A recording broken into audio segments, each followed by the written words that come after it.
The Repairman by Harry Harrison. Being an interstellar troubleshooter wouldn't be so bad if I could shoot the trouble. The old man had that look of intense glee on his face that meant someone was in for a very rough time. Since we were alone, it took no great feat of intelligence to figure it would be me.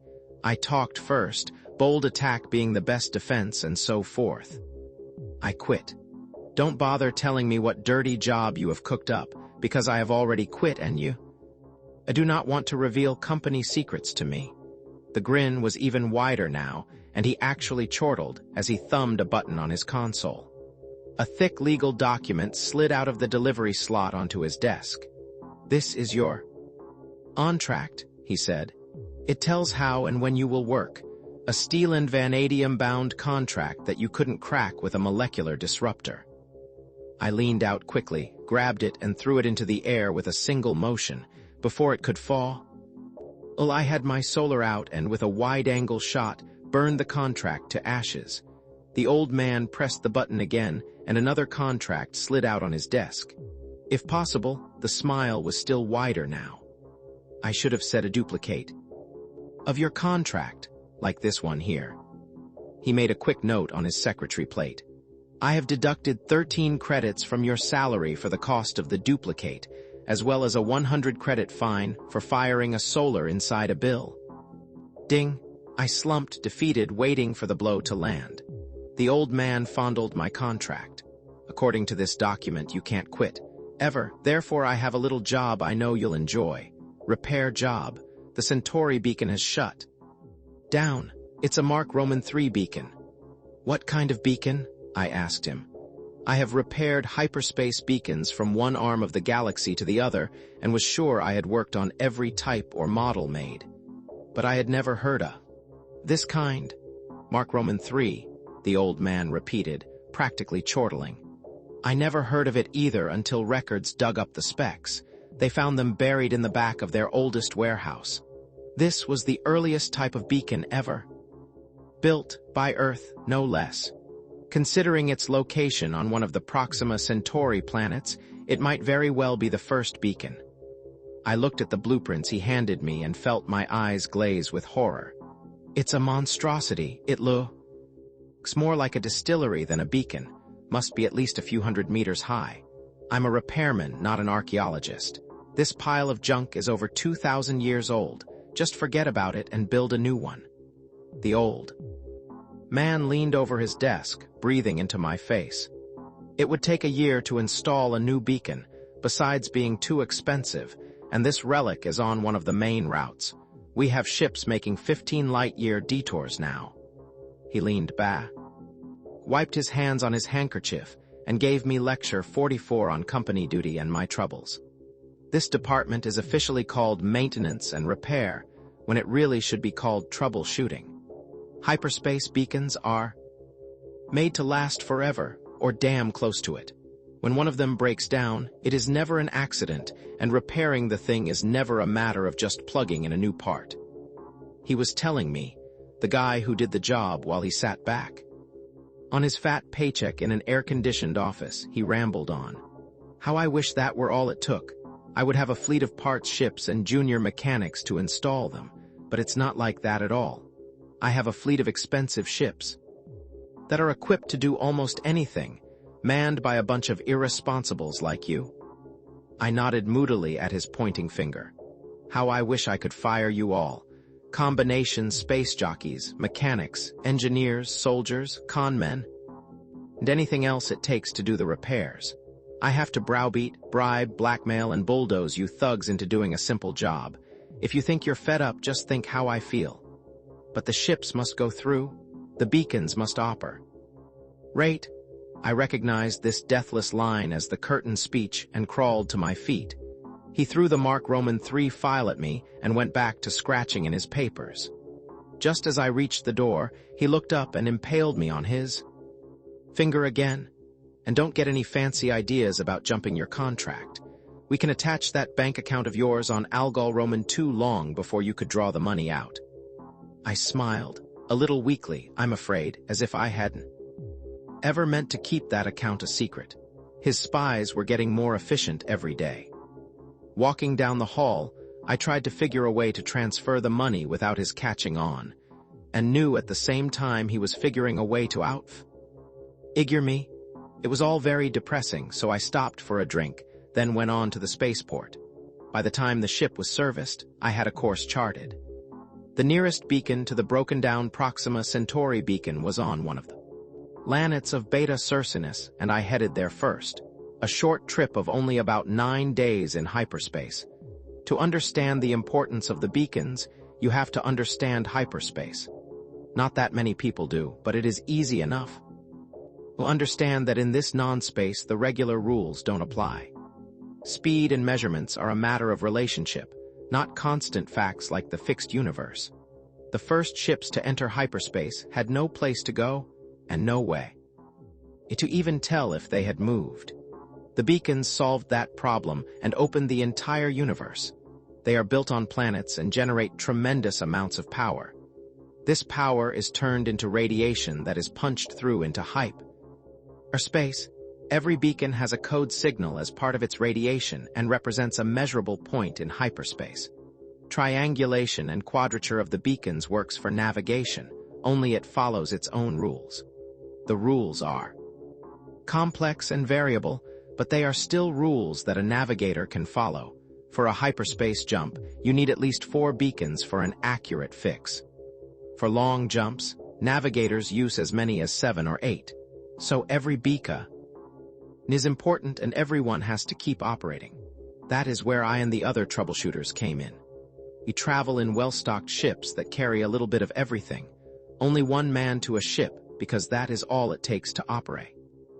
The overly efficient repair machinery. Due to the very nature of our job, we spend most of our time just rocketing through normal space. After all, when a beacon breaks down, how do you find it? Not through hyperspace. All you can do is approach as close as you can by using other beacons, then finish the trip in normal space. This can take months and often does. This job didn't turn out to be quite that bad. I zeroed on the Beta Circinus beacon and a complicated 8-point problem through the navigator. Using every beacon, I could get an accurate fix on. The computer gave me a course with an estimated point of arrival, as well as a built-in safety factor I never could eliminate it from the machine. I would much rather take a chance of breaking through near some star than spend time just barreling through normal space, but apparently tech knows this too. They had a safety factor built into the computer so you couldn't end up inside a star no matter how hard you tried. I'm sure there was no humaneness in this decision. They just didn't want to lose the ship. It was a 20-hour jump, ship's time, and I came through in the middle of nowhere. The robot Analyzer chuckled to itself and scanned all the stars, comparing them to the spectra of Proxima Centauri. It finally rang a bell and blinked a light. I peeped through the eyepiece. A fast reading with the photocell gave me the apparent magnitude, and a comparison with its absolute magnitude showed its distance. Not as bad as I had thought. A 6-week run, give or take a few days. After feeding a course tape into the robot pilot, I strapped into the acceleration tank and went to sleep. The time went fast. I rebuilt my camera for about the 20th time and just about finished a correspondence course in nucleonics. Most repairmen take these courses. Besides, they're always coming in handy. The company grades your pay by the number of specialties you can handle. All this, with some oil painting and free-fall workouts in the gym, passed the time. I was asleep when the alarm went off that announced planetary distance. Planet 2, where the beak and was situated according to the old charts, was a mushy-looking, wet kind of globe. I tried to make sense out of the ancient directions and finally located the right area. Staying outside the atmosphere, I sent a flying eye down to look things over. In this business, you learn early when and where to risk your own skin. The eye would be good enough for the preliminary survey. The old boys had enough brains to choose a traceable site for the beacon, equidistant on a line between 2 of the most prominent mountain peaks. I located the peaks easily enough and started the eye out from the first peak and kept it on a course directly toward the second. There was a nose and tail radar in the eye, and I fed their signals into a scope as an amplitude curve. When the 2 peaks coincided, I spun the eye controls and dived the thing down. I cut out the radar and cut in the nose orthicon and sat back to watch the beacon appear on the screen. The image blinked, focused, and a great damn pyramid swam into view. I cursed and wheeled the eye in circles, scanning the surrounding country. It was flat, marshy bottomland without a bump. The only thing in a 10-mile circle was this pier. And that definitely wasn't my beacon. Or wasn't it? I dived the eye lower.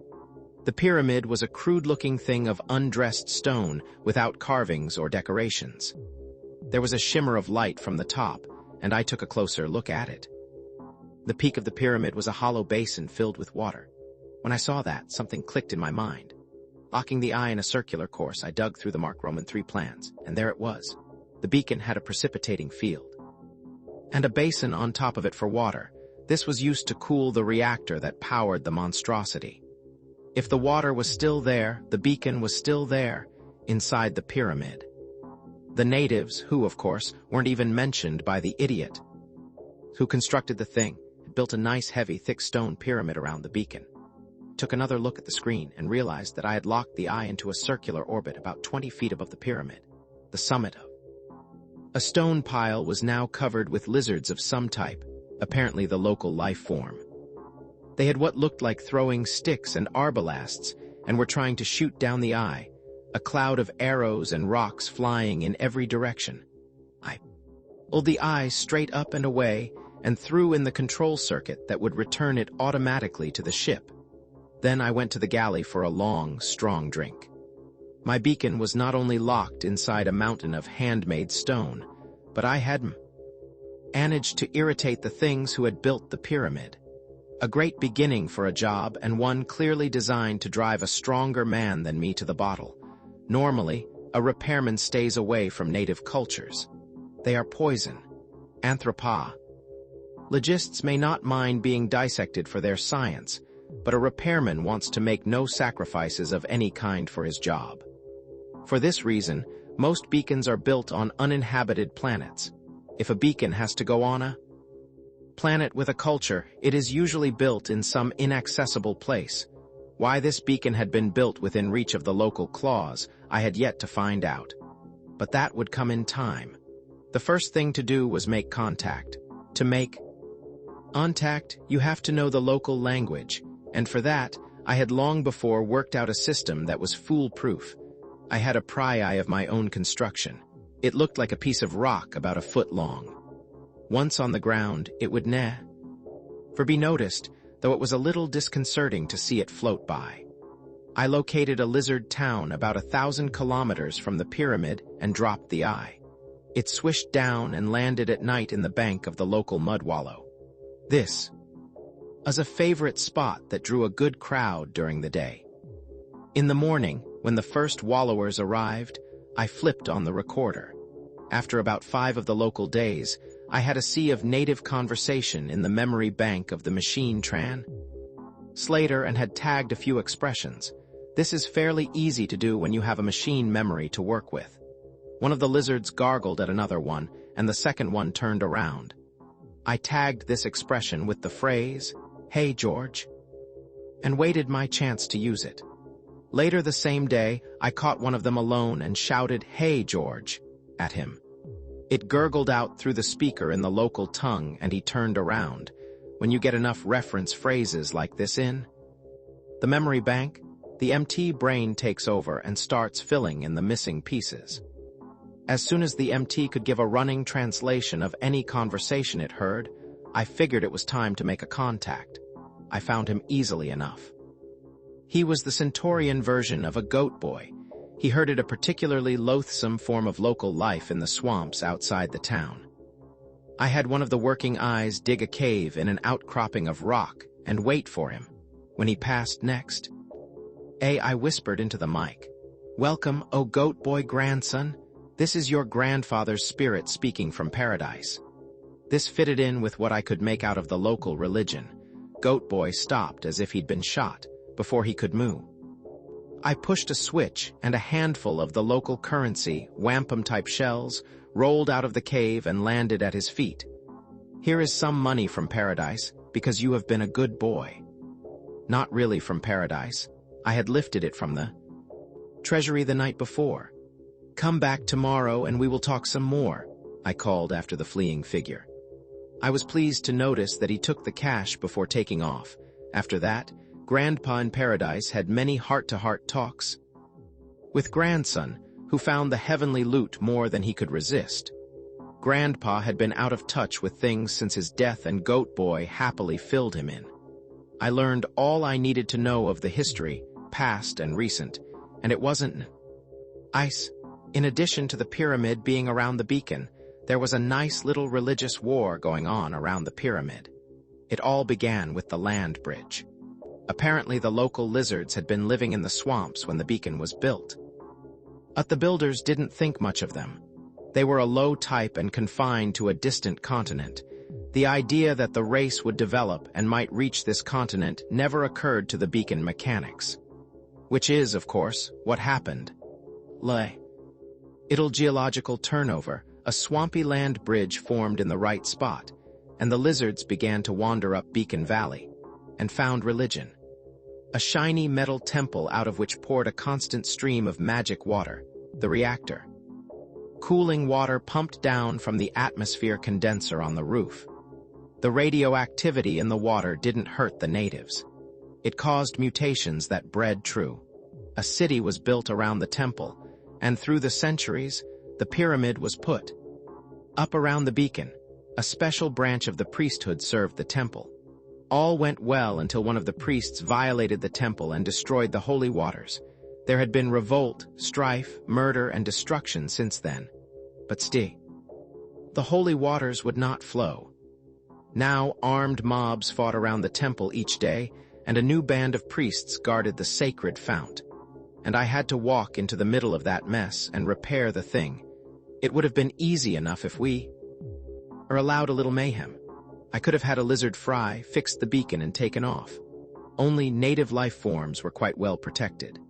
There were spy cells on my ship, all of which I hadn't found, that would cheerfully rat on me. When I got back, diplomacy was called for. I sighed and dragged out the plastiflesh equipment. Working from 3D snaps of Grandson, I modeled a passable reptile head over my own features. It was a little short in the jaw, me not? Having one of their toothy mandibles, but that was all right. I didn't have to look exactly like them, just something close to soothe the native mind. It's logical. If I were an ignorant aborigine of Earth and I ran into a spican, who looks like a 2-foot gob of dried shellac, I would immediately leave the scene. However, if the spican was wearing a suit of plastiflesh that looked remotely humanoid, I would at least stay and talk to him. This was what I was aiming to do with the Centaurians. When the head was done, I peeled it off and attached it to an attractive suit of green plastic, complete with tail. I was really glad they had tails. The lizards didn't wear clothes, and I wanted to take along a lot of electronic equipment. I built the tail over a metal frame that anchored around my waist. Then I filled the frame with all the equipment I would need and began to wire the suit. When it was done, I tried it on in front of a full-length mirror. It was horrible but effective. The tail dragged me down in the rear and gave me a duck waddle, but that only helped the resemblance. That night, I took the ship down into the hills nearest the pyramid, an out-of-the-way dry spot where the amphibious natives would never go. A little before dawn, the eye hooked onto my shoulders and we sailed straight up. We hovered above the temple at about 2,000 meters until it was light, then dropped straight down. It must have been a grand sight. The eye was camouflaged to look like a flying lizard, sort of a cardboard pterodactyl, and the slowly flapping wings obviously had nothing to do with our flight. But it was impressive enough for the natives. The first one that spotted me screamed and dropped over on his back. The others came running. They milled and mobbed and piled on top of one another, and by that time I had landed in the plaza fronting the temple. The priesthood arrived. I folded my arms in a regal stance. "Greetings, O noble servers of the great God," I said. Of course I didn't say it out loud, just whispered loud enough for the throat mic to catch. This was radioed back to the MT, and the translation shot back to a speaker in my jaws. The natives chomped and rattled, and the translation rolled out almost instantly. I had the volume turned up and the whole square echoed. Some of the more credulous natives prostrated themselves, and others fled screaming. One outful type raised a spear, but no one else tried that after the pterodactyli picked him up and dropped him in the swamp. The priests were a hard-headed lot and weren't buying any lizards in a poke. They just stood and muttered. I had to take the offensive again. "Begone, O faithful steed," I said to the eye and pressed the control in my palm at the same time. It took off straight up a bit faster than I wanted. Little pieces of wind-torn plastic rained down. While I was ogling this ascent, I walked through the temple doors. "I would talk with you, O noble priests," I said. Before they could think up a good answer, I was inside. The temple was a small one built against the base of the pyramid. I hoped I wasn't breaking too many taboos by going in. I wasn't stopped, so it looked all right. The temple was a single room with a murky-looking pool at one end. Sloshing in the pool was an ancient reptile who clearly was one of the leaders. I waddled toward him, and he gave me a cold and fishy eye, then growled something. The MT whispered into my ear, "Just what in the name of the 13th sin are you, and what are you doing here?" I drew up my scaly figure in a noble gesture and pointed toward the ceiling. "I come from your ancestors to help you. I am here to restore the holy waters." This raised a buzz of conversation behind me, but got no rise out of the chief. He sank slowly into the water till only his eyes were showing. I could almost hear the wheels turning behind that moss-covered forehead. Then he lunged up and pointed a dripping finger at me. "You are a liar. You are no ancestor of ours. We will stop," I thundered. Before he got so far in that, he couldn't back out. "I said your ancestors sent me as emissary. I am not one of your ancestors. Do not try to harm me, or the wrath of those who have passed on will turn against you." When I said this, I turned to jab a claw at the other priests, using the motion to cover my flicking a coin grenade toward them. It blew a nice hole in the floor with a great show of noise and smoke. The first lizard knew I was talking sense then and immediately called a meeting of the shamans. It, of course, took place in the public bathtub, and I had to join them there. We jawed and gurgled for about an hour and settled all the major points. I found out that they were new priests. The previous uns had all been boiled for letting the holy waters cease. They found out I was there only to help them restore the flow of the waters. They bought this tentatively, and we all heaved out of the tub and trickled muddy paths across the floor. There was a bolted and guarded door that led into the pyramid proper. While it was being opened, the first lizard turned to me. "Undoubtedly you know of the rule," he said. "Because the old priests did pry and peer, it was ruled hence. Orth that only the blind could enter the Holy of Holies." I'd swear he was smiling, if 30 teeth peeking out of what looked like a crack in an old suitcase can be called smiling. It was also signaling to him an under-priest who carried a brazier of charcoal complete with red-hot irons. All I could do was stand and watch as he stirred up the coals, pulled out the ruddiest iron and turned toward me. He was just drawing a bead on my right eyeball when my brain got back in gear. "Of course," I said, "blinding is only right. But in my case you will have to blind me before I leave the Holy of Holies, not now. I need my eyes to see and mend the fount of holy waters.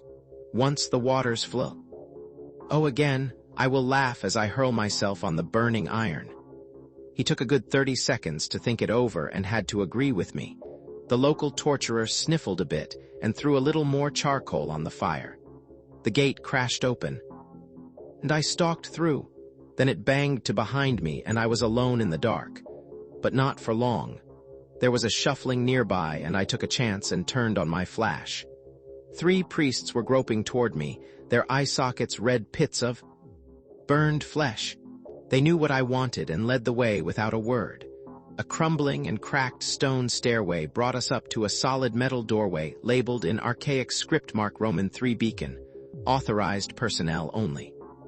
The trusting builders counted on the sign to do the whole job, for there wasn't a trace of a lock on the door. One lizard merely turned the handle, and we were inside the beacon. I unzipped the front of my camouflage suit and pulled out the blueprint. With the faithful priests stumbling after me, I located the control room and turned on the lights.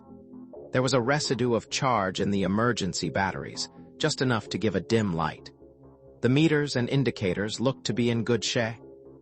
If anything, unexpectedly bright from constant polishing. I checked the readings carefully and found just what I had suspected.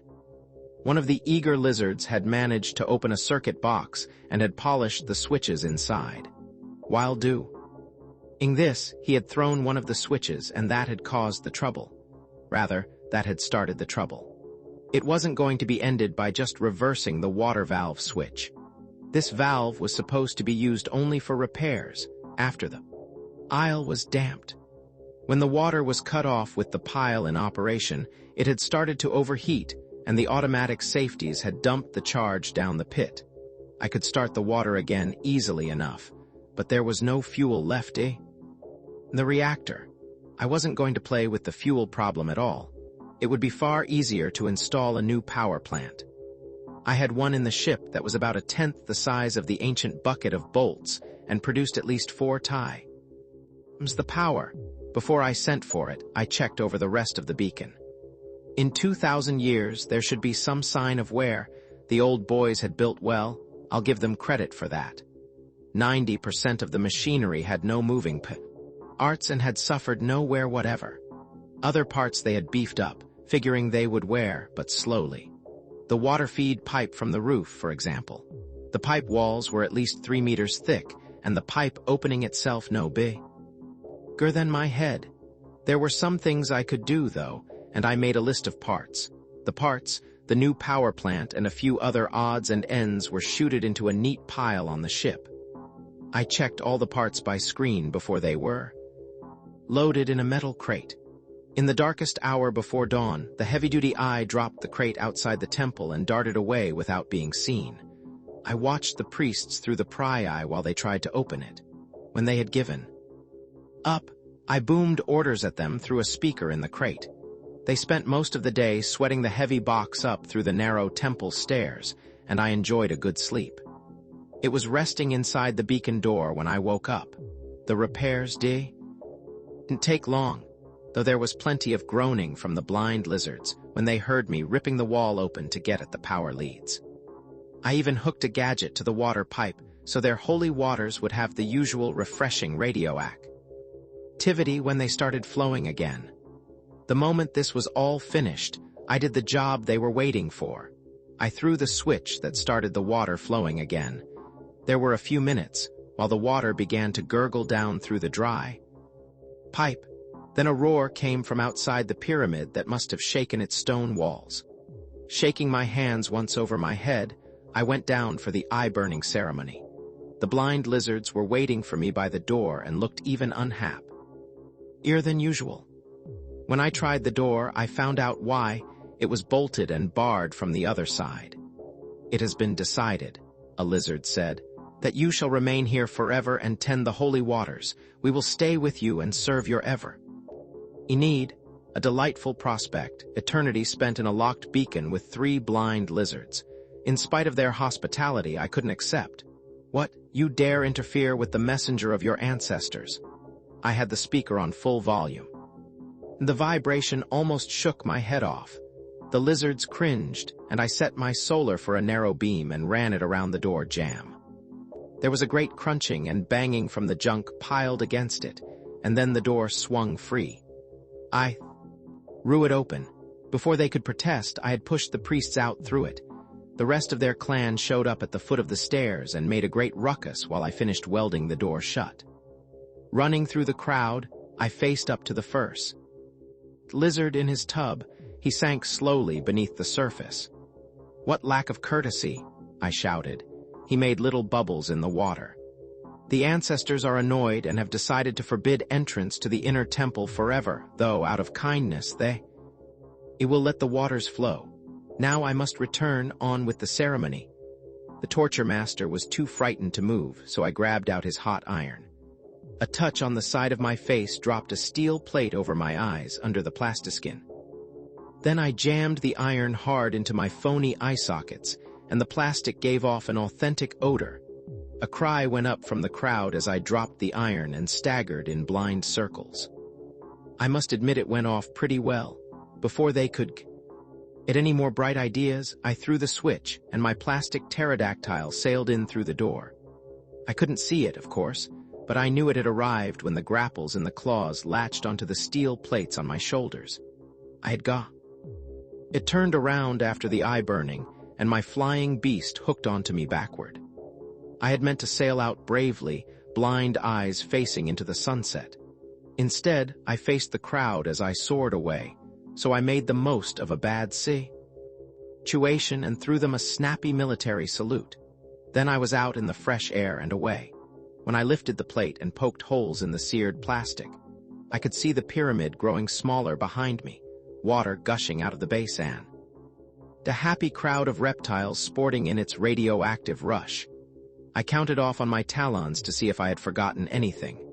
1. The beacon was repaired. 2. The door was sealed, so there should be no more sabotage, accidental or deliberate. 3. The priest should be satisfied. The water was running again, my eyes had been duly burned out, and they were back in business. Which added up to 4. The fact that they would probably let another repairman in under the same conditions if the beacon conked out again. At least I had done nothing, like butchering a few of them, that would make them antagonistic toward future ancestral messengers. I stripped off my tattered lizard suit back in the ship, very glad at it would be some other repairman who'd get the job.